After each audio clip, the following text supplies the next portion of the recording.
Rekam lah kak. Bisa. Biar rekam suara. Nah oke. Mungkin KBK kan sudah dinobatkan jadi Duta Wisata Indonesia loh 2023. Itu nasional kan kak, berarti Nasional. predikatnya. Ya. Nah kedepannya gimana kak langkah yang diambil selanjutnya buat KBK dan pasangan? Ya, pastinya kalau sudah diberikan kesempatan memegang suatu jabatan yang kita sebut jabatan jadi Duta Wisata Indonesia tahun 2023, kita punya program yang akan dikerjakan ke depannya. Kalau kita balik kemarin waktu karantina, sebelum karantina, kita itu membuat punya tugas lah dari yayasan, diminta untuk mempersiapkan suatu tourism project sebutannya. Jadi tourism project yang kita angkat dari Kalimantan Tengah untuk kita bawa ke nasional itu, kita mengangkat Bajakah waktu itu. Ya, jadi kita memperkenalkan Bajakah ke sana. Apa yang kita buat? Jadi kita merebranding Bajakah itu. Jadi kita buat Bajakah itu menjadi kemasannya lebih menarik dan juga produk yang lebih praktis untuk digunakan lah gitu. Rebranding berarti kayak? Ya, rebranding. Tujuannya tuh supaya wisatawan yang membeli produk Bajakah tuh mereka mudah membawanya ke tempat mereka masing-masing, seperti itulah. Nah, kita sebut project kita itu dengan Basarita Bajakah. Basarita Bajakah. Ya, jadi kita membawa itu waktu ke nasional kemarin, dan setelah kita dinobatkan jadi Duta Wisata Indonesia tahun 2023, juri dan juga Ketua Atuindo Nasional itu juga berpesan sama kita, tolong nanti tourism project yang sudah kalian buat itu dikembangkan lagi, memang benar-benar dikerjakan. Dan ya selama kita 1 tahun menjabat ini nanti pasti kita akan melanjutkan project itu. Basarita Bajakah itu memperkenalkan Bajakah, ya harapannya bisa dikenal lebih luas lagi lah sampai tingkat internasional lah, seperti itu. Kita bisa terus juga harapan mereka juga kita bisa membantu para pelaku UMKM yang ada di Kalimantan Tengah. Dan ya seperti itulah kita melanjutkan proyek kita tersebut, benar-benar dikerjakan lah intinya. Terus selain daripada itu, karena kita juga kan Duta Wisata Kalimantan Tengah sebelumnya ini, atau nama pemilihannya kalau di Kalimantan Tengah itu Jagau dan Bawinyai Pariwisata Kalimantan Tengah, itu di bawah Dinas Pariwisata dan Kebudayaan Provinsi Kalimantan Tengah. Pastinya kita akan berkolaborasi dengan dinas terkait, seperti itu Dinas Pariwisata Kalimantan Tengah, melakukan program-program kerja yang akan mereka lakukan ke depannya, seperti itu, bekerja sama. Terus juga karena sudah dapat gelar nasional ini, pasti nanti akan ada kegiatan-kegiatan keluar Kalimantan lah, seperti itu, mengikuti undangan-undangan yang sudah ditetapkan oleh Yayasan Duta Wisata Indonesia, seperti itu. Basarita Bajakah tadi ya kak? Iya. Itu berarti Bajakahnya yang di branding kakak dan pasangan dalam bentuk gimana kak? Teh diseduh gitu atau masih dalam bentuk batang kayu Bajakah, akar atau udah Bajakah? jadi gitu? Ya, kemarin itu kita kerjasama sama salah satu UMKM gitu. Jadi mereka punya ide lah gitu, dan kita juga menuangkan ide kita di sana. Jadi dari batang-batang yang sudah dipotong-potong itu, jadi dibuatkan bentuk teh, jadi kayak tinggal seduh aja, seperti itu. Iya. Ya, Jadi praktis ya. lebih praktis. Dan itu kemarin waktu kita bawa ke nasional tuh jadi kayak menarik lah untuk mereka Penasaran di ya, sana. Kak, ya? Karena mungkin dari segi fungsi dan manfaat juga banyak gitu ya. Iya, Bajakah. seperti itu. Kak, mungkin kilas balik, kakak ini kelahiran tahun berapa kalau boleh tahu? Kalau aku tahun 99. Oh, 99. Berarti lulusan Kuliah atau apanya? Iya, kuliahnya di Kuliahnya lulus 2021. Aku sarjana pariwisata. pariwisata. Berarti Cocok ya? memang orang pariwisata berarti. Iya, terus sekarang lagi lanjut S2 pariwisata juga. Studi pariwisata juga. Kenapa kak memilih menggeluti dunia pariwisata dari kuliahnya S1 kemudian lanjut kuliah lagi juga ambil di wisata? Ya, kalau dari awalnya gitu alasannya tuh cuman pengen beda dari teman-teman aja sih. Teman-teman sekelas dulu. Jadi aku SMA itu IPS. Rata-rata temen aku satu kelas tuh masuk hukum, masuk ekonomi, gitu-gitulah jurusannya. Dan aku tuh memang dari awal SMA pengen cita-citanya ntar kuliah harus keluar gitu, harus keluar Kalimantan lah gitu. Dan orang tua bilang kalau mau kuliah keluar Kalimantan cari jurusan yang nggak ada di Palangkaraya kayak gitu. iya, Ya, terus aku punya teman, dia kuliah pariwisata. Aku lihat dia kayak punya kesempatan untuk bisa keluar negeri gitu. Dia dapat magang di luar negeri. Jadi aku tertarik, penasaran sama pariwisata. Akhirnya memutuskan untuk kuliah pariwisata. Cuma alasan simpelnya tuh cuma pengen berbeda aja. Pengen berbeda dari teman-teman yang lain. Dan supaya ada peluang lah untuk diri kita nanti kalau misal balik ke sini, sarjana pariwisata tuh belum banyak kayak gitu kalau di Kalimantan Tengah. Jadi ya melihat itu akhirnya milih itu. Ternyata seiring berjalannya waktu jadi passion gitu. Jadi suka sama kuliah pariwisata gitu. Berarti kesibukannya sekarang jadi presenter di TPRI dan juga S2 ya Kak ya? Iya gitu. Memang yang kakak lihat dari Kalteng ini potensi wisatanya apa kak? Sampai apa ya? Aku ngeliat kayak serius banget gitu menggeluti dunia pariwisata ini. Wisata. Kalau potensi banyak ya pastinya ya. Di nasional kemarin juga kita bilang ke orang-orang, selalu kita mention bahwa Kalimantan Tengah tuh punya sumber daya alam yang luar biasa. Kalimantan Tengah juga punya sumber daya manusia yang luar biasa lah gitu. Walaupun secara terlihatnya kayak banyak orang masih memandang sebelah mata kayak gitu, tapi hal tersebut tuh sangat luar biasa kita punya kalau kita asah seperti itu. Selain itu juga kita punya budaya yang sangat kental, sangat kuat, dan sangat apa ya, budayanya kita itu kalau bicara branding tuh brandingnya tuh kuat gitu loh, kayak gak bisa diganggu gugat lah gitu budayanya. Nah kemarin di nasional kita selalu bawa itu budaya kita, dari pakaian kita, batik kita gitu kan, kita pakai benang bintik setiap saat kayak gitu, kita tonjolkan itu. Unjuk bakat kita juga, kita menampilkan penampilan yang menampilkan api, itu kan jadi kayak keunikan, dan secara nggak langsung apa budaya Kalimantan Tengah yang kita bawa ke nasional itu jadi apa, kenotis lah sama orang-orang di sana, sama juri, sama seluruh orang.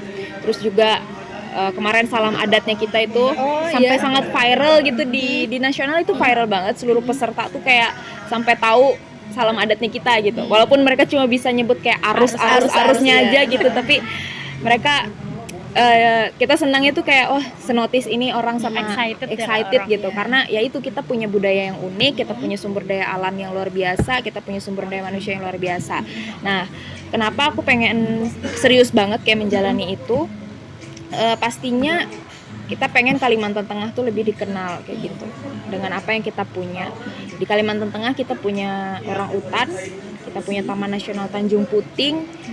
Dari seluruh dunia kalau mau lihat orang utan pasti datang ke Kalimantan Tengah. Seperti itu. Dari potensi inilah kenapa kita tidak memanfaatkan apa yang sudah dikenal orang ini, terus kita manfaatkan juga untuk supaya orang-orang dari luar ini melihat hal-hal lain yang ada di Kalimantan Tengah. Kalau di pariwisata itu kita belajar gitu loh, gimana caranya supaya wisatawan itu tidak cuma datang ke satu tempat, tapi mereka juga mengunjungi tempat-tempat lain. Nah kita belajar itu gitu di pariwisata. Nah itulah yang pengen aku bawa ke Kalimantan Tengah gitu, supaya ketika wisatawan datang, mereka nggak cuma datang ke satu tempat, tapi mereka mau lihat destinasi yang lain gitu. Mereka mau mengunjungi desa wisata yang lain, mereka mengunjungi objek wisata yang lain, mereka juga mau mengunjungi UMKM yang menjual souvenir khas Kalimantan Tengah. Seperti itu, kita pengen seperti itu ya, secara nggak langsung kan meningkatkan pendapatan daerah juga seperti itu. Kalau orang utan kan sederhana ke Pangkalan Bun ya kak. Nah itu kan otomatis kabupaten sana ya. Palangka berarti anggapnya cuma jadi tempat transit. Nah, gimana sih kak supaya ada nggak cara supaya Kota Palangkaraya ini punya kesempatan yang besar juga sama kayak Taman Nasional Tanjung Puting? Iya, pastinya setiap daerah di Kalimantan Tengah, kita bicara Kalimantan Tengah, itu punya potensi dalam hal pariwisata mereka masing-masing ya. Misal kayak Pangkalan Bun, mereka sudah menang nih dalam hal mereka punya Tanjung Puting. Palangkaraya juga punya nih apa yang unik kayak gitu. Kita punya Taman Nasional Sebangau, kita punya Kereng Bangkirai. Apa yang unik di Taman Nasional Sebangau itu dan apa yang unik di Kereng Bangkirai? Kita ambil satu contoh aja tuh dari airnya aja lah. Ya, airnya tuh warnanya hitam. Air hitam ini gak semua tempat punya. Kalau tidak salah tuh kita cuma punya ada 2 aja lah di dunia ini, di Brazil sama di Indonesia ya, di tempat kita ini gitu. Nah air ini itu jadi suatu keunikan. Terus juga kita bicara wisata minat khusus lah. Wisata minat khusus ini bisa menjadi satu peluang untuk Kota Palangkaraya kita jual ke wisatawan. Wisatawan yang senang trekking, mereka bisa datang nih ke Taman Nasional Sebangau untuk melakukan trekking, camping di sana, menikmati alam di sana. Nah, itu kita bisa jual jadi sebagai wisata minat khususnya mereka, seperti itu. Orang-orang yang suka trekking, orang-orang suka alam, kita bisa jual paket wisata yang seperti itu. Jadi pasar udah gitu. tahu ya Kak, orang-orang yang Iya. suka trekking gitu. Sebenarnya kalau kita bicara Kota Palangkaraya ini banyak kok wisatawan asing datang ke Kota Palangkaraya, nggak ke Tanjung Puting aja gitu. Mereka datang memang khusus ke Kota Palangkaraya. Mereka mau datang ke Taman Nasional Sebangau ini. Mereka mau lihat memang alamnya seperti apa Kalimantan Tengah. Mereka mau susur sungai di situ segala macam. Mereka mau kemah di sana seperti itu. Kak, sejauh ini pernah nggak memandu orang luar untuk berwisata di sini, pernah nggak? Kalau berwisata di Taman Nasional Sebangau belum pernah. Belum pernah ya? Tapi aku sudah 3 kali bawa orang luar. 3 kali, waktu itu satu orang dari Austria, dia solo traveler. Terus satu keluarga dari Belanda. Terus yang terakhir tuh satu keluarga juga dari Belanda. Jadi pernah 3 kali. Tapi yang waktu itu aku bawa mereka, kalau tahu Pulau Kaja, Tahu, kita kemarin ke situ. Pulau Kaja, Tapi nggak nyebrang. Pulau Orangutan. Nah, aku bawa ke sana sama bawa ke Taman Wisata Alam Tangkiling. Nah, dibawa ke sana mereka seperti itu. Kak, sejauh mungkin dari pengalaman itu, apa sih yang membuat mereka tertarik gitu ke sini gitu? Ibaratnya banyak wisata yang mungkin menarik gitu, tapi apa sih ibaratnya mungkin ada respon dari mereka melihat wisata yang sudah dijelajah itu seperti apa? Oke. Pastinya setiap bawa tamu gitu tuh aku nanya, Iya. kenapa sih milih Kalimantan kayak gitu? Kenapa nggak kita katakanlah ke Bali, ke apa segala macam, dia bilang. Terus mereka bilangnya seperti ini, kita kalau lihat pantai sudah biasa, dia bilang gitu. Terus juga kalau kenapa nggak ke Jakarta, kita ngeliat gedung-gedung tinggi sudah biasa, dia bilang. Jadi kami tuh kalau ke Kalimantan itu memang kita pengen ngelihat alamnya gitu, alam yang tropis. Kita pengen lihat hutan Kalimantan tuh gimana sih, kita pengen lihat orang utan tuh gimana sih, dia bilang kayak gitu. Terus kita pengen lihat sungai yang terkenal di Kalimantan tuh gimana sih, dia bilang kayak gitu. Ya lebih tepatnya mencari pengalaman yang memang tidak biasa untuk mereka, seperti itu. Kak, mungkin persiapannya dalam menghadapi lomba kemarin apa aja nih Kak yang dipersiapkan Ajang Duta Wisata. Ajang Duta Wisata kemarin? Oke. Selain Basarita Bajakah, iya. Iya, banyak ya pasti persiapannya. Boleh kilas balik? Ya. Jadi aku sama Jales itu, kita itu mengikuti Jagau dan Bawi Nyai Pariwisata Kalimantan Tengah itu tahun 2022. Cuman di tahun 2022 itu Kalimantan Tengah memang tidak mengirimkan perwakilan untuk ke ajang pemilihan Duta Wisata Indonesia. Karena memang waktu itu kita masa peralihan dari masa Covid gitu ya. Seperti itu. Jadi di tahun 2022 Jales juara 1 waktu itu, dia juara satunya, dan aku waktu itu masuk top 5. Ya, top 5. Aku dapat gelar Bawi Nyai Pariwisata Intelijensia. Nah, ya udah kan, yang pasti kalau aku mikirnya ya Jales nih, ya udah Jales aja yang berangkat kayak gitu kan. Aku sama Jales memang udah dari kota itu kita pasangan pemenang. Ya, dari pemilihan putra-putri pariwisata kota kita udah pasangan menang, terus kita naik ke provinsi, tapi rezekinya Jales dia yang juara 1, aku cuma sampai di top 5 intelijensia.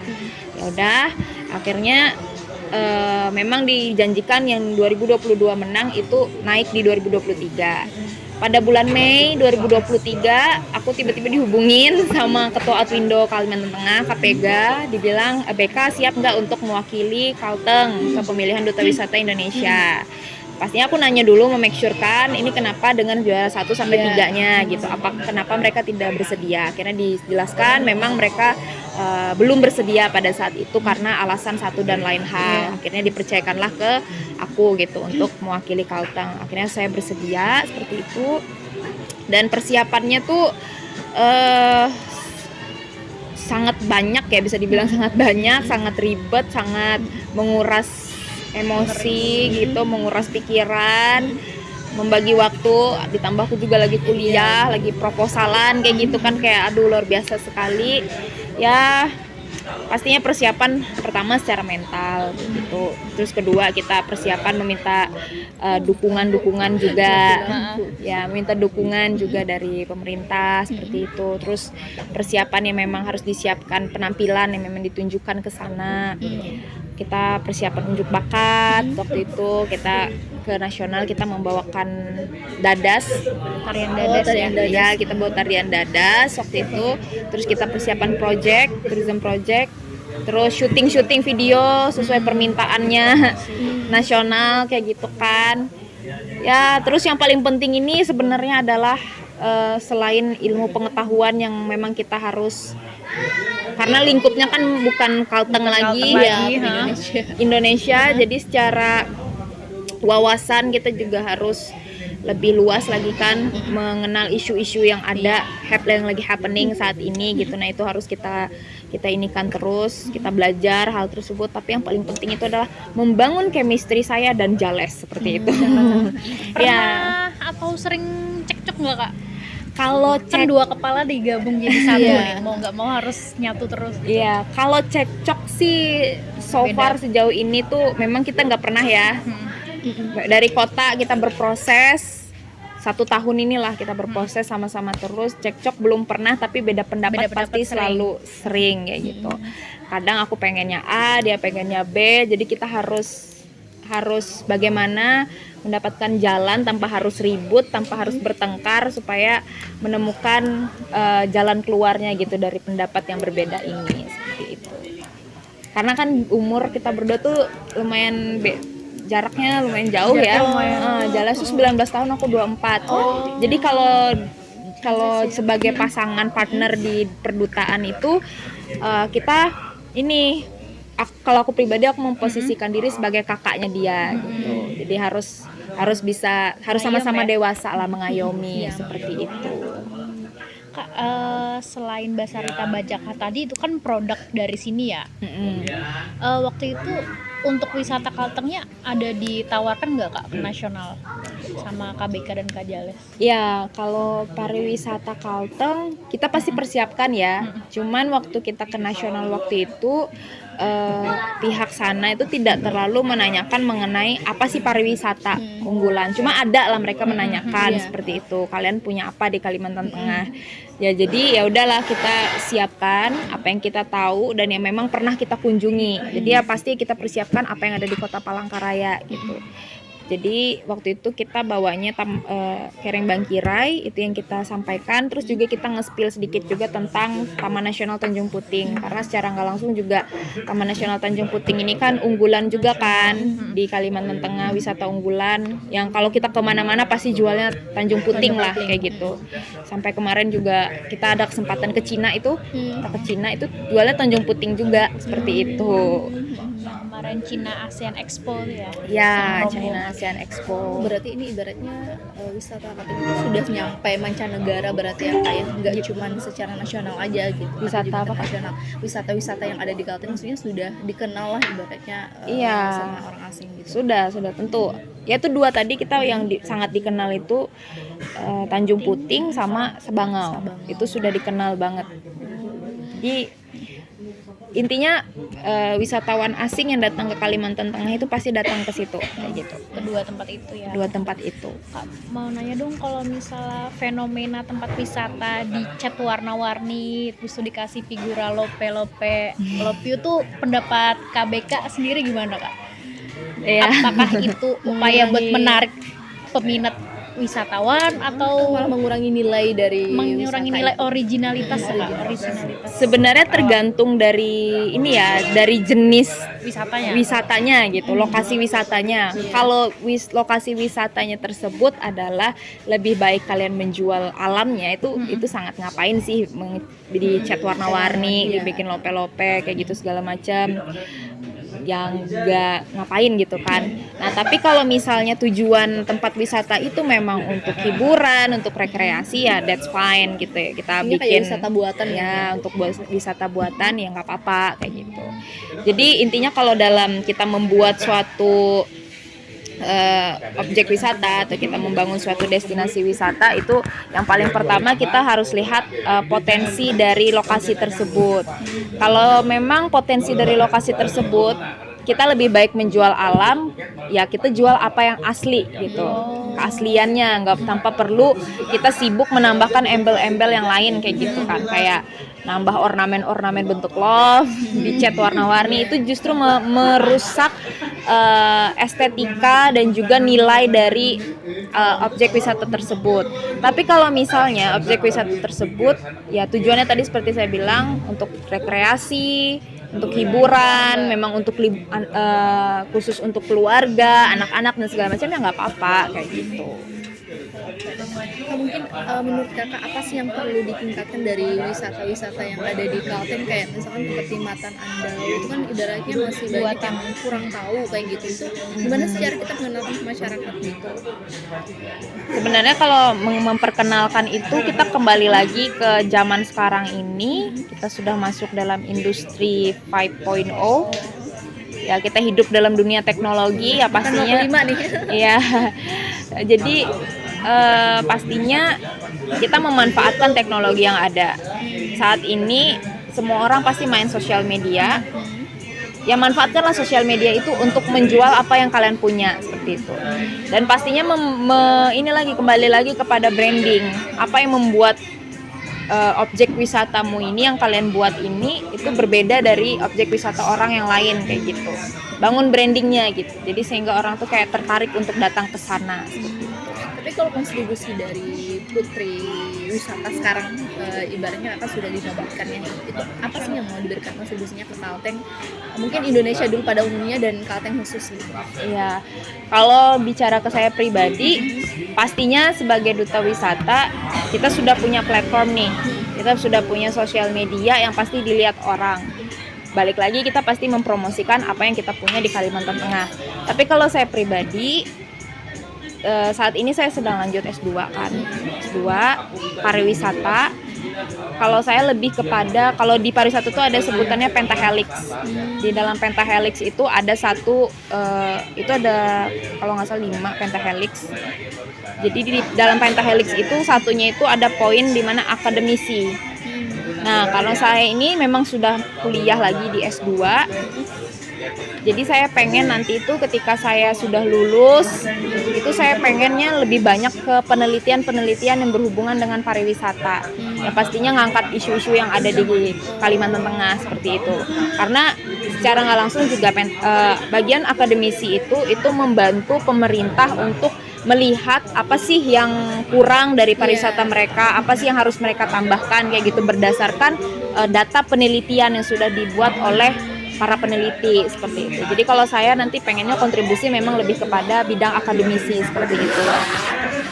Berarti nanti nulis jurnal dan sebagainya gitu ya Kak? Ya, lebih gitu, penelitian. Kamu S2 di mana Kak? Di Universitas Pelita Harapan, UPH. Oh kira S1 di situ, S1, S2 di situ atau gimana? Aku S1 di Jogja, Sekolah Tinggi Pariwisata Barukmo Jogja. Kirain S1-nya yang di UPH. Enggak. Ambil S2 di UPH itu karena ini aku tuh pengen lulus tuh gelar tuh memang Magister Pariwisata Empar gitu. Oh, Empar. Jadi murni gitu kan. Nah, sementara S2 pariwisata itu masih jarang banget di Indonesia tuh yang gelarnya tuh bakal Empar kayak gitu. Jadi adanya waktu itu di UPH. UPH kebetulan cuma ada di Jakarta kayak gitu kan. Jadi kayak untuk kesana juga ya tinggal sekali terbang lah kayak gitu. Nggak yang perlu transit kesana kemari kayak gitu kan. Seperti itu. Untuk jadi duta wisata Indonesia ini KBK bersama pasangan itu sebenarnya ada tugas yang ada timeline-nya nggak sih Kak, atau sesuai program kerja yang dibawa aja kayak Basarita Bajak misalnya bulan pertama kita ngerjain harus ini nih, bulan kedua ada program gitu. Ya sebenarnya harus ada seperti itu ya. Cuman untuk program sendiri karena kita juga baru terpilih, ya kita belum menyusun nih. Tuh. Nah, sebenarnya memang harus kayak gitu, bulan ini kita harus buat ini, harus ada target kayak gitu. Selama 12 bulan kita menjabat ke depannya nanti memang harus ada target. Tapi karena kita baru terpilih, kemarin dari Ketua Atwindo Nasional juga sudah berpesan sama kita, kalian take rest dulu, istirahat aja dulu. Dia bilang kayak gitu. Tunggu aja nanti kita bakal kasih tugas untuk kalian. Dia bilang kayak gitu. Ya, jadi ya pasti nanti kita juga melibatkan Dinas Pariwisata Provinsi Kalimantan Tengah. Saya yakin percaya mereka pasti membantu. Karena ya bagaimanapun juga program yang baik itu mendukung kemajuan suatu daerah kan kayak gitu. Nanti juga kita bekerja sama dengan Asosiasi Duta Wisata Kalimantan Tengah atau Indo Kalteng, itu pasti kerja sama. Ya pasti juga nanti dibantu juga lah dengan Yayasan Duta Wisata Indonesia untuk program-program kerja yang akan kita lakukan. Mungkin dulunya lulusan SMA mana Kak? SMA 1 Palangkaraya. Kalau boleh tahu hobinya apa sih Kak? Jalan-jalan nggak, Kak? nih ya. Itu masuk, aku suka Jalan-jalan traveling ya, orangnya, aku traveling. suka traveling. Terus suka main gitar juga. Oh bisa kayak main gitu, gitar juga ya. berarti Kak. Terus juga kalau sudah mulai stres, sudah mulai banyak pikiran, aku biasa larinya ke melukis kayak gitu. Oh bisa melukis juga. Aku melukis kayak gitu. Terus sama, pokoknya kalau udah mulai stres nih, hobinya tuh melukis sama nonton drama Korea. Oh ya sama aja. Iya. Jadi untuk kayak Jauh-jauh, meredakan iya. pikiran kayak gitu. Pak, kalau misalnya ini kan sekitar aku nih, kalau misalnya ditanya mau liburan kemana, mereka pasti lari ke Banjarmasin. Terus pas ditanya emang kenapa nggak di sini aja, terus saya jawabnya kayak kamu lihat di Palangkaraya ada apa. Ah ya. Itu sebenarnya muncul dari anak muda sendiri, apalagi kan anak muda ini kan perpanjangan tangan pelestarian budaya, sejarah juga, bisa melalui pariwisata. Menurut KBK kerap bisa muncul kalimat seperti itu dari seorang anak muda gitu, yang anggapnya kayak meremehkan potensi di daerahnya sendiri gitu. Iya. Kalau kita lihat sebenarnya kayak gini. Kalau anak muda ini pasti kental dengan hal dimana mereka tuh pengen kelihatan keren, kelihatan gaul gitu kan. Nah, di Banjarmasin ya kita tahu sendiri daerahnya tuh mereka sudah punya mall yang besar seperti itu kan. Nah, ya anak muda liburannya pasti nggak jauh-jauh ke mall kan kayak gitu. Sementara di tempat kita masih dalam proses pembangunan mallnya seperti itu. Nah, kalau menanggapi hal tersebut sebenarnya jujur sedih sih dengarnya gitu.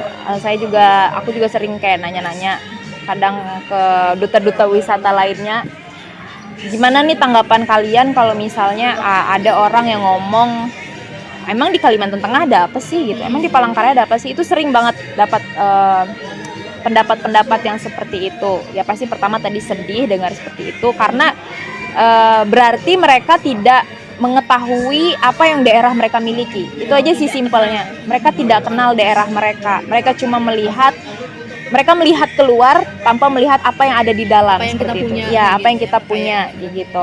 Mereka mungkin kiblatnya ngelihat Jakarta udah seperti itu, kita nggak bisa bandingin lah Palangkaraya sama Jakarta secara usia aja tuh udah jauh banget kayak gitu kan. Terus juga mungkin juga Banjarmasin sama Palangkaraya, mungkin karena Banjarmasin udah jauh lebih tua daripada Palangkaraya seperti itu kan.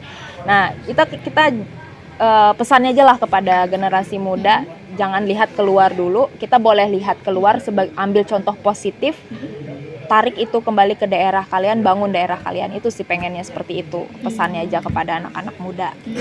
Nah, kalau misalnya nanti suatu saat KBK punya kesempatan untuk membangun tempat wisata, entah itu buatan atau alam, apa yang pengen KBK unggulkan selain nawarin alam aja gitu? Oke. Kalimantan Tengah nih kayak aku bilang tadi, kita itu punya budaya yang sangat otentik ya. Kita punya budaya yang sangat otentik, yang mana kalau orang luar dimanapun lah.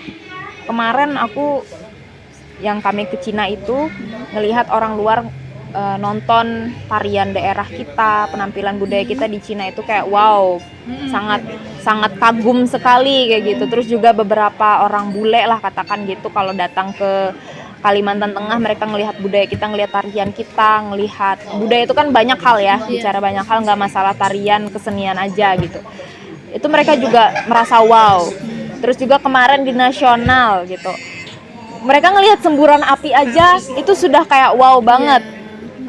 sebatas aku dan Jales cuma ngomong Tabe Salamat Lingonata itu, arus-arus itu aja mereka sudah kayak wow banget. Terus juga sebelum Tabe Salamat itu Jales tuh ada nge-Q gitu kan, yang tahu kan teriakan Dayang yang Q yang kayak gitu tuh. Ya, itu tuh orang udah kagum banget. Nah, jadi kalau ditanya selain ngangkat wisata alam, pengen ngangkat apa? Budaya dan alam di Kalimantan Tengah ini mereka berkesinambungan kayak gitu, berhubungan lah kayak gitu. Kalau nonton di YouTube kemarin tentang penjelasan baju adat yang kami bawa, itu semua ada hubungannya dengan alam seperti itu. Jadi pengennya nanti yang dibangun adalah bagaimana wisata alam dan budaya itu bisa terhubung dan dilihat kayak gitu. Misalnya nanti bangun apalah tentang bangun punya wilayah lah misalnya seperti itu, kita bangun wisata alamnya, terus di situ juga nanti mungkin seminggu sekali atau 1 bulan sekali kita buat pertunjukan budaya seperti itu. Dan juga nanti pasti juga kembali lagi melibatkan ke pelaku-pelaku masyarakat, UMKM seperti itu untuk menjual produk-produk yang berhubungan dengan budaya seperti itu.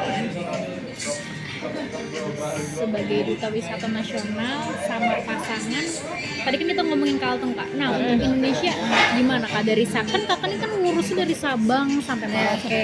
Ya. Itu kan mungkin ada daerah yang punya potensi besar tapi yang mungkin kakak dan pasangan belum tahu gimana Kak?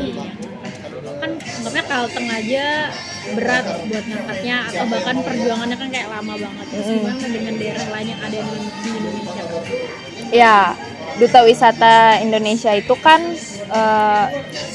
walaupun pemenang Kalimantan Tengah, tapi punya perwakilan juga dari daerah-daerah lain. Pastinya kita yang puji Tuhan kemarin dinobatkan sebagai pemenang, kita juga harus berkolaborasi lah dengan teman-teman kita yang dari daerah-daerah lain kayak gitu. Kita membangun komunikasi, apa nih yang misalnya yang menarik di daerah kalian kayak gitu. Kemarin juga di nasional kita ngobrol-ngobrol lah sama mereka, banyak juga keluh kesah mereka tentang pariwisata di daerah mereka. Nah, itu kita tampung kayak gitu. Nanti bagaimana caranya kita menyampaikan kepada yayasan, dan yayasan bagaimana yayasan juga bisa membantu hal tersebut kayak gitu. Berkaca pada COVID kemarin kan pariwisata sempat kolaps, banyak orang cari hiburan dari digital. Nah, bila nanti suatu saat itu kejadian lagi, ada dobrakan nggak supaya pariwisata itu nggak kolaps dan bisa tetap dinikmati? Ya, banyak orang memang kemarin kan beralih kepada digital. Aku kemarin waktu COVID ada nulis jurnal juga, virtual tourism. Jadi orang berwisata based on the virtual. Nah, tapi kembali lagi, pariwisata itu adalah sesuatu hal yang memang tidak bisa digantikan dengan teknologi. Mau bagaimanapun orang harus menikmati secara langsung, mendapatkan pengalaman secara langsung. Karena ya aku ngelihat virtual kayak gitu, kayak ya udah kita kayak ibarat nonton doang kayak gitu, nggak ngerasakan. Yang seger mata aja. Iya, mata aja gitu, euforianya ya udah gitu aja. Tapi kita masih di rumah seperti itu. Nah, supaya tidak terjadi seperti apa yang di COVID-19 kemarin, sampai detik ini pun dari pihak orang yang berada dalam bidang pariwisata pun masih kayak ini kita harus bagaimana ya kayak gitu. Kalau misal kita nanti menghadapi hal yang sama juga, ya pastinya kita tidak bisa memprediksi, kita harus buat rencana seperti apa, tapi kita sudah punya pengalaman ketika terjadinya COVID-19 kan memang pariwisata tuh benar-benar off semua seperti itu kan. Tapi kita bisa memanfaatkan hal-hal lainnya, apa yang bisa dikerjakan di rumah. Nah, kita lihatlah, kita bisa memproduksi benda-benda atau hal-hal yang UMKM lah kayak gitu. Kita bisa memproduksi itu di rumah, kita bisa memasarkannya secara online kayak gitu. Ya, secara nggak langsung kan itu membangun perekonomian daerah lagi, ekonomi kreatif di suatu daerah lagi seperti itu. Dengan mengangkat nilai-nilai budaya pasti. Iya, mengangkat nilai-nilai budaya. Kira-kira pariwisata ini umurnya panjang nggak sih? Maksudnya kayak misalnya kita 100 tahun tuh masih tetap ada dan bertahan nggak sih Kak pariwisata Pasti, ini? pasti. Karena gini, kemarin waktu di Duta Wisata Indonesia, aku dan Jales tuh dalam div interview kita tuh ditanya bagaimana nih kalian menanggapi dengan kemajuan teknologi dengan pariwisata, kayak gitu kita ditanya. Terus aku bilang di sini bahwa pariwisata itu tidak bisa tergantikan dengan teknologi. Teknologi bisa membantu untuk mengembangkan pariwisata dan memperkenalkan pariwisata, tetapi hal-hal di dalamnya itu tidak bisa diganti. Pariwisata itu dikenal dengan hospitality atau keramah tamahannya. Keramah tamahan itu nggak bisa dikerjakan oleh seorang robot atau AI, itu nggak bisa dikerjakan. Memang harus manusia langsung, manusia dan manusia yang merasakannya, gitu. Bagaimana ramahnya pelaku-pelaku wisata seperti itu kan. Manusia yang merasakan bagaimana pengalaman ketika mereka berada di pantai, merasakan kesejukan angin dan segala macam, merasakan buah asli dari Kalimantan Tengah, merasa durian, kalteng kayak gitu kan. Cuma manusia asli yang bisa menemukan. Dan kalau ditanya bakal long lasting atau enggak, pariwisata pasti long lasting karena manusia pasti selalu mencari yang namanya hiburan. Dengan stresnya kehidupan pasti akan mencari hiburan. Dan dalam pariwisata kan juga ada yang namanya pariwisata berkelanjutan. Nah, program pariwisata berkelanjutan ini ya tujuannya supaya anak cucu kita nanti itu masih bisa menikmati apa yang dinikmati oleh kita sekarang, seperti itu. Kalau yang kakak lihat di Kalteng ini ada nggak? Ini belum jadi tempat wisata tapi punya potensi buat jadi tempat wisata. Ada nggak kakak lihat? Di Kalteng ya, belum jadi. Banyak sih sebenarnya ya. Kalau kita masuk ke dalam-dalam gitu kan, misalnya kayak kita masuk ke hutan-hutan kayak gitu, banyak banget sebenarnya. Tapi ya memang namanya kita membangun suatu wisata, suatu destinasi itu butuh proses semua ya, kayak gitu kan. Kita perlu yang namanya pemetaan kayak gitu. Kita harus juga melihat berdasarkan 7 sabta pesona. Jadi kayak ada 7 sabta pesona dan 3A yang harus kita lihat ketika kita membangun suatu destinasi. 3A itu apa? Kita harus melihat kepada aksesibilitasnya, atraksi di dalamnya tuh bagaimana dan amenitasnya seperti apa.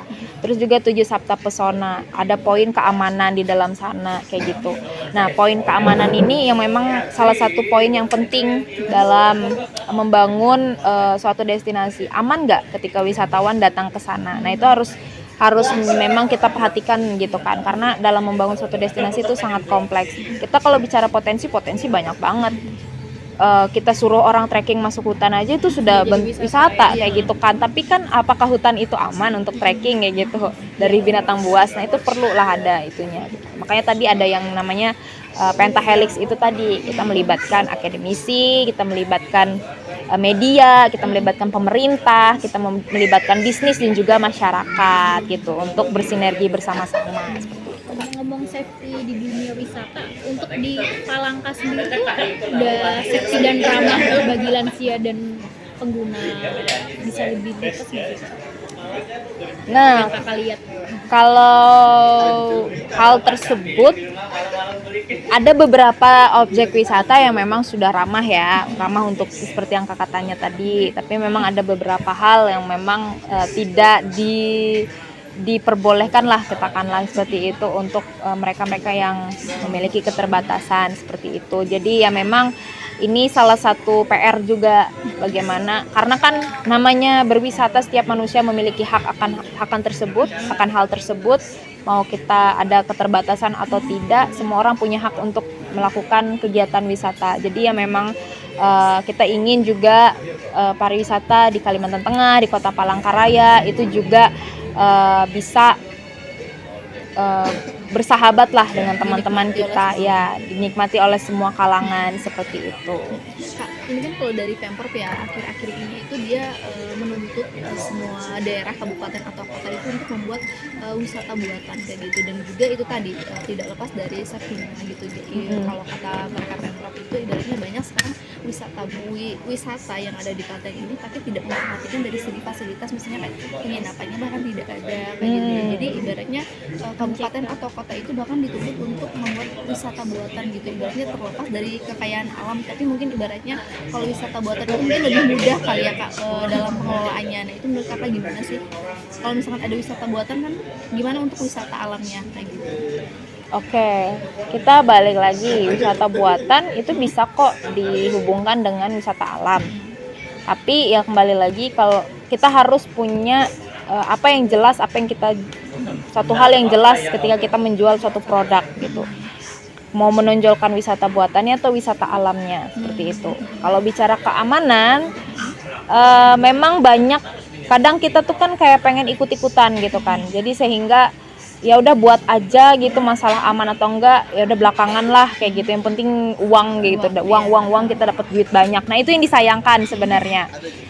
Selama saya belajar dalam bidang pariwisata kayak gitu kan, dan juga beberapa kali ngobrol dengan orang-orang yang memang sudah expert dalam bidang tersebut kayak gitu, sangat disayangkan banyak pelaku wisata yang membuat suatu objek wisata itu cuma lebih mementingkan kepada pendapatan saja tanpa memikirkan ini bakal berkeselamatan, keberlanjutannya kayak gitu kan. Itu kadang dikesampingkan. Padahal sebenarnya pariwisata yang baik itu adalah kita membangun suatu destinasi, kita juga harus kita malah itu mendapatkan pendapatan, uang segala macam itu nomor kesekian. Yang paling penting itu adalah pertama ya keamanan, terus yang kedua adalah keberlanjutannya. Nah dua hal ini kayak gitu kan, karena berwisata itu kembali lagi ya tadi, wisata tuh nggak bisa digantikan oleh teknologi apapun karena manusia yang akan merasakan pengalamannya secara langsung. Jadi keamanan itu sangat penting untuk menjaga orang-orang yang berwisata di sana. Terus kedua, keberlanjutan. Kalau kita mikirkan untuk pendapatan terus, akhirnya muncullah wisata massal. Wisatawan bakal membludak seperti itu. Secara nggak langsung, misal di alam nih, kita ya udah datangin aja nih terus wisatawan kayak gitu. Nanti tiba-tiba sampah bertumpuk di mana-mana kayak gitu. Jadi nggak bisa terkumpulkan lagi lah sampah-sampah itu. Terus juga nanti misalnya kita punya taman bunga lah misal kayak gitu, didatangkan terusnya orang-orang hancur bunga-bunganya kayak gitu segala macam, nggak bisa tumbuh lagi. Misalnya ntar pohonnya tiba-tiba dicoret-coret segala macam kayak gitu kan. Itu kan hal-hal yang mana mendatangkan orang banyak tapi merusak kan seperti itu. Akhirnya nanti nggak ada cerita lagi nih, cuma cerita doang nih tentang alam di ini, misalnya di lokasi A kayak gitu. Di sini dulu tuh punya pohon yang sangat tinggi loh kayak gitu, tapi pas anak cucu kita ntar mereka nggak bisa melihat apa pohon tersebut kayak gitu. Jadi ya kembali lagi, kesampingkan pendapatan, kesampingkan dulu masalah ekonomi, maksudnya dalam arti mikir uangnya aja lah kayak gitu tuh kesampingkan dulu, tapi utamakan yang namanya keberlanjutan dan juga keamanan dari suatu objek wisata tersebut. Ini kan kita masih muda-muda nih, Jaka, BK sama Kak Jale juga di generasi Z. Sebenarnya di luar sosok KBK dan Kak Jale menjadi seorang penggiat pariwisata, kita kan anak muda nih harus ngapain sih Kak supaya wisata yang ada di Kalteng atau yang di sekitar kita deh itu banyak peminatnya, banyak yang datang dan tidak ada yang meremehkan tadi gitu. KBK gimana? Nah, kalau saya pribadi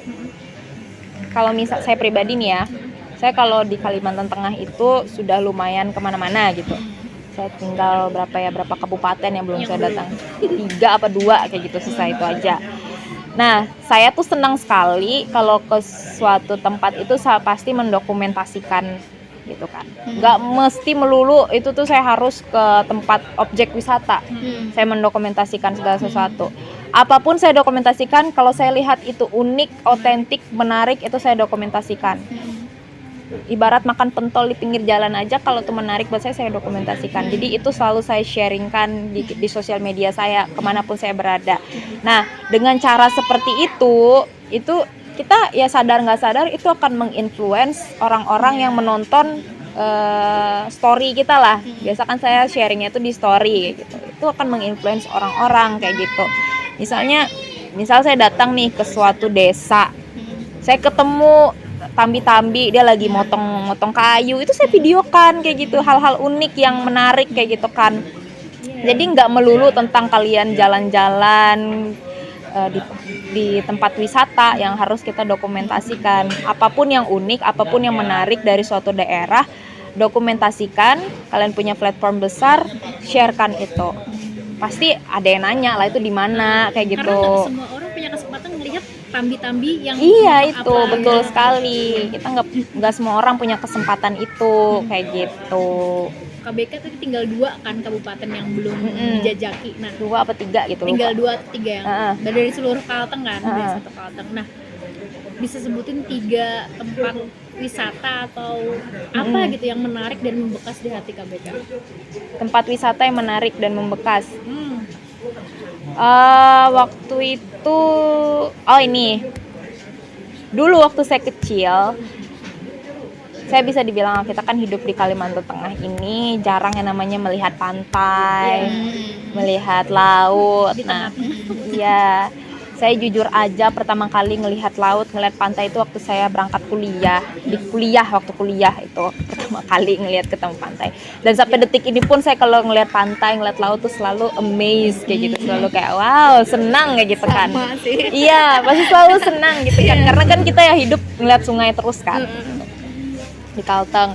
Nah, waktu itu saya punya kesempatan untuk berkunjung ke, bisa dibilang di ujungnya Kalteng lah, Sukamara. Jauh banget itu. Di Sukamara sana. Terus saya juga ada kesempatan ke perbatasan Kalbar Kalteng itu. Tapi bukan di Tugu yang ini, bukan gerbangnya. Bukan di gerbangnya, ada di tempat lain kayak gitu perbatasannya kayak gitu. Jalan perusahaan lah di situ saya punya kesempatan. Nah, saya ke Sukamara itu bisa dikatakan Sukamara ini daerah terjauh saya dalam menjelajahi Kalimantan Tengah. Waktu itu kurang lebih 15 jam dari Palangkaraya saya ke sana kayak gitu. Nah, di sana saya punya kesempatan untuk main ke pantai kayak gitu. Jadi bisa dikatakan pertama kalinya saya main ke pantai di Kalimantan Tengah itu dia di Sukamara. Memang pantai, kita ada pasirnya kayak gitu kan. Jadi ada lautnya juga berarti kan? Iya, laut kayak gitu, pasir kayak gitu.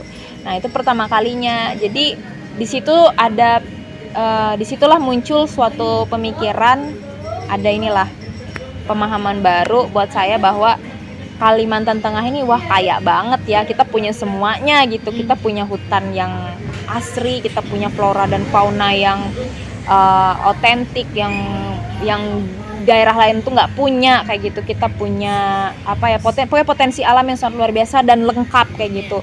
Dan secara nggak langsung Kalimantan Tengah ini sebenarnya Tuhan menciptakan Kalimantan Tengah ini itu sudah memberikan segalanya untuk manusia-manusia yang ada. Nah, jadi kembali lagi bagaimana sumber daya manusia di Kalimantan Tengah ini bisa memanfaatkan sumber daya alam yang sudah Tuhan berikan kepada kita sebaik mungkin kayak gitu. Kak, menurut kakak gimana sih ibaratnya agar wisata itu tidak hanya sekali dikunjungi? Kadang ada wisata yang sekali dikunjungi udah gitu, masyarakat datang cuma penasaran, tapi nggak yang ibaratnya kalau stres ke situ. Kayak Keren kan mungkin masih banyak yang ibaratnya 1 minggu sekali ke situ, tapi ada wisata lain yang ibaratnya cuma sekali dikunjungi, itu gimana Kak? Kayak pas datang kayak oh ya udah gini gitu aja nggak datang lagi gitu. Experience-nya nggak ada gitu. Iya.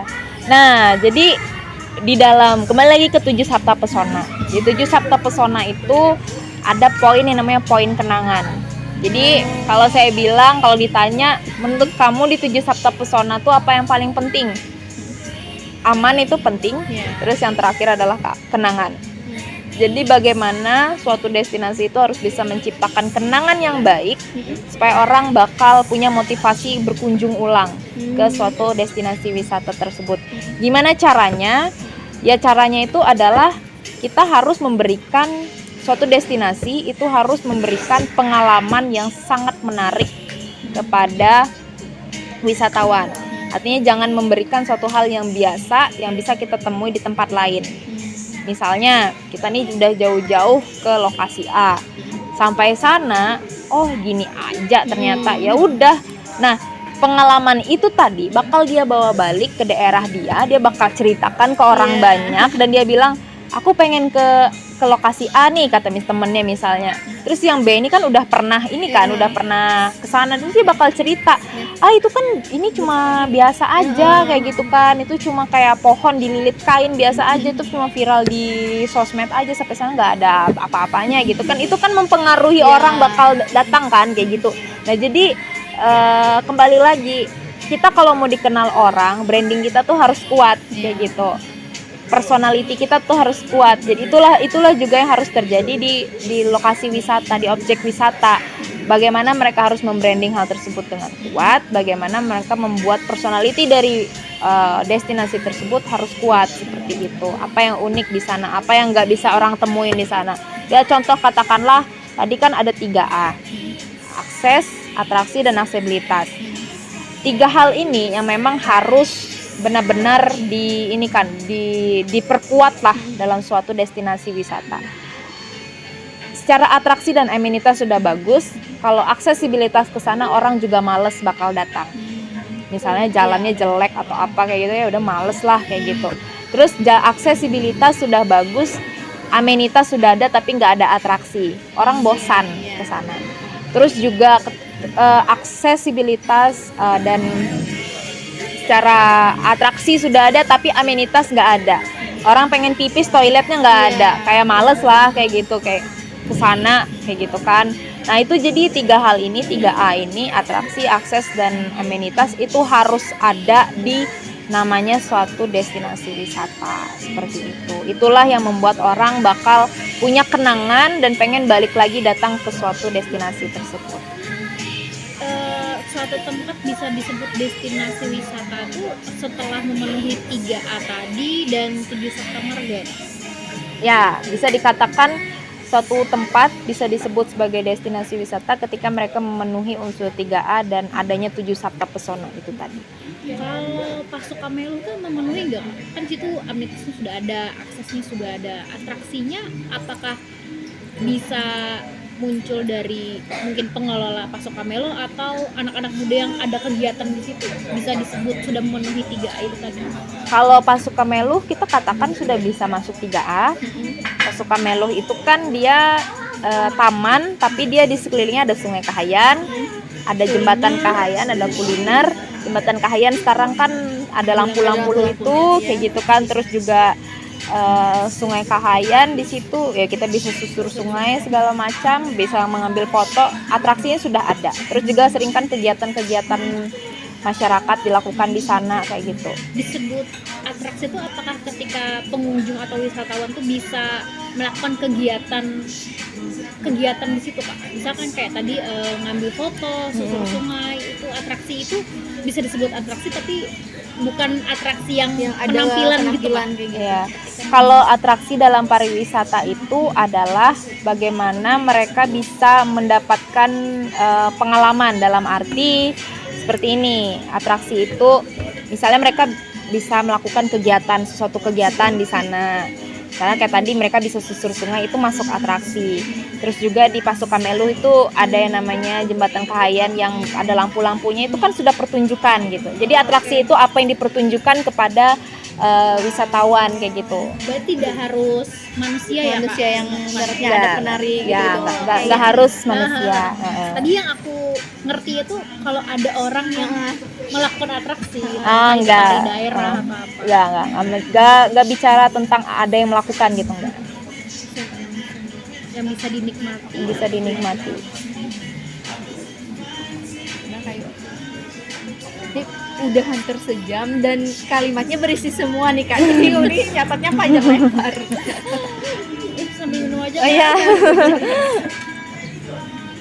Berarti yang di TVR jadi presenter ini jadi main job, side job atau gimana Kak? Masih aku jadikan side job sih sebenarnya. Main job itu jadi mahasiswa berarti? Iya, masih fokus ke kuliah. Berarti bolak-balik Jakarta berarti? Online kan? Atau online?